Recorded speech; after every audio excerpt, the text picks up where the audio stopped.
U bioskopu Kvart javno-komunalno preduzeće proslavilo je danas svečanom akademijom važan jubilej 70 godina od osnivanja preduzeća. Period između 20. i 21. veka predstavlja period razdvajanja između dve etape u razvoju čovečanstva. Period jedne odlazeće civilizacije koja se odvijala u neograničenim mogućnostima zemlje i drugi dolazeći u uslovima antropogene ugroženosti, rekao je na početku svog obraćanja prisutnim gostima direktor javno-komunalnog preduzeća Vodovod Kraljevo Milenko Stefanović. Za Srbiju malu zemlju među svetovima, kako je rekao naš Nobelovac Andrić, postavlja se pitanje u kakvu Evropu možemo ući. Evropu uma, ravnopravnosti ili tradicije ili Evropu novog kolonijalizma i organizacije brutalne moći i nasilja. Teško odgovoriti da li za Srbiju bila pogubnija posljednja decenija 20. ili prva decenija 21. veka. Srbija je u reformu ušla posle raspada, zemlja ogromnih izdataka vezanih za građanske ratove, vođenje u okruženju, dolaskom nekoliko stotina hiljada izbeglica, uništene privrede, hiperinflacijom, sankcijom i na kraju agresijom NATO alijanse.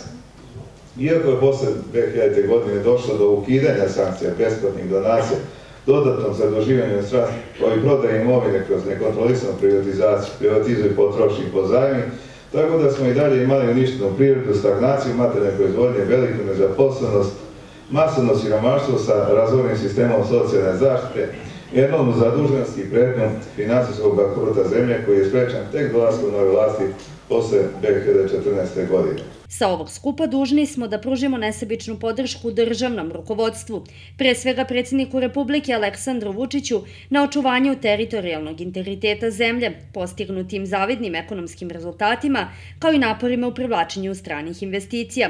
Što se tiče grada Kraljeva, istakao je Stefanović. Za 7 decenija postojanja IKP Vodovod je poslovao u okviru različitih društvenih i političkih sistema, deleći sudbinu javnog, odnosno komunalnog sektora zemlje.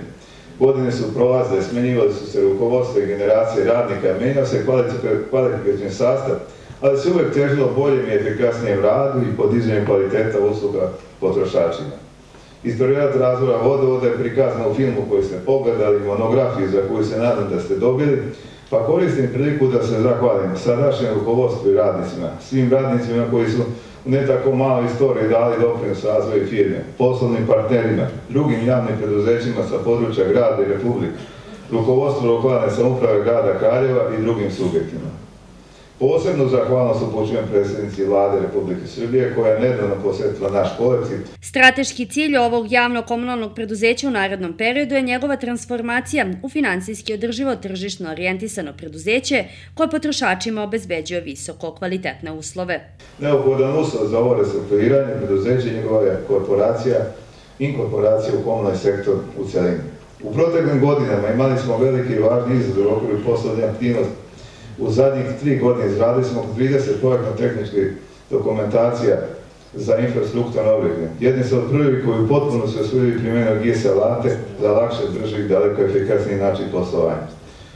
Posebno ističemo izgradnju oko 15 km nove vodovodne mreže, od čega 7 km naseljenog mesta Ladrani, u rekordno kratko vremenu trajanju 2 meseca. U istom naseljenom mestu su neposrednoj blizini Barske magistrale, izgradili smo i nastavljamo sa izgradnjom fekalne kanalizacije čija je dubina preko 5 metara. Svečanoj akademiji povodom proslave 7 decenija od osnivanja Vodovoda Kraljevo prisustvovali su čelnici grada Kraljeva, Raškog upravnog okruga, direktori javnih preduzeća sa područja grada Kraljeva i gosti iz drugih gradova.